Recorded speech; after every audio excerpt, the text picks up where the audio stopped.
After getting in the feels a little with the last video, I decided to balance it out while taking a walk on the side of the cynical, as in taking a look at some of the most miserable fan bases currently out there. While doing so, we'll work our way up the ranks while looking at things like Stanley Cups, recent playoff appearances, and the overall morale surrounding each franchise. So, get out your ice cream and your tissue boxes, because this one is bound to hurt just a little. If you're a fan of one of these teams, that is.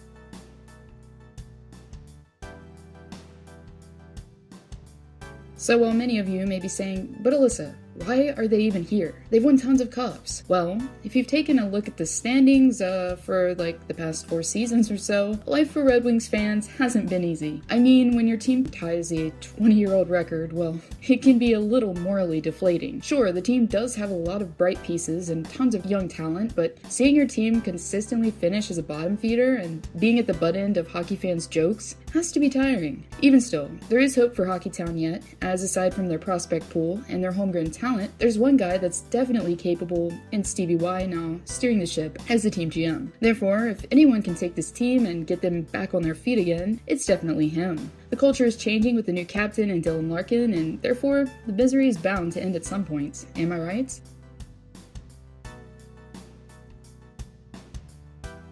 Despite playing in the Sunshine State, not all has been sunshine and rainbows down here, as the last 5 years or so have been marred with ups and downs, false hopes, and tons of disappointment. And really, just imagine being a Panthers fan for the majority of last season. The team added a 3-time Stanley Cup coach in Joel Quenneville, and a 2-time Vezina recipient in Sergei Bobrovsky. I mean, going into the season, hopes had to be extremely high, only for them to be dashed as Bobrovsky, unfortunately, would appear to be a contract bust early on. The team, by the grace of the circumstances in the league, had a chance to make the postseason in the bubble for the first time in 4 years, but unfortunately the Panthers failed to qualify after falling to the Islanders in a 3-1 series. Despite this though, there is tons to like about this team moving forward, as they seemingly found a reliable guy in net and have been a tough contender this far in the Central. Therefore, they could be climbing out of the slump before too long.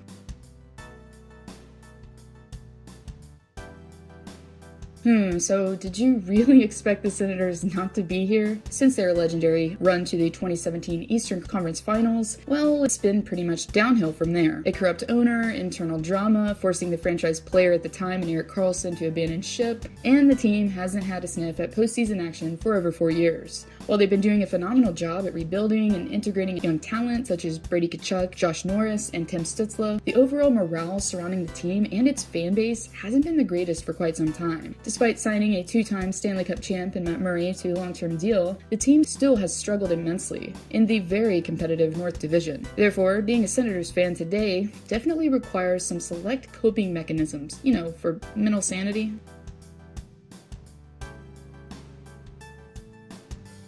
Yeah, well, for a franchise that was already struggling to remain afloat, former GM John Chanka was probably the worst thing that could have happened to this club and its fan base. It's pretty bad when you're barred from getting a first rounder because the guy pulling the strings wasn't honest. And besides that internal drama, you had the whole Mitchell Miller debacle, which probably didn't help. Also, fans became increasingly excited at the start of the season, before this mess, to finally have a bona fide star in the lineup, for him only to have a completely off year and remain partially abysmal. To top it all off, the Yotes captain Oliver Ekman-Larsson seems to be constantly finding his way into trade rumors, and according to NHL.com, was ready to leave the desert if the circumstances lined up. But yeah, cheering for a team with one playoff appearance in 8 years, and it being the oldest one without a Stanley Cup Finals appearance, has to have its real ups and downs. Here's an emotional support stuffed coyote for all you Yotes fans right now, because, it's the best I've got.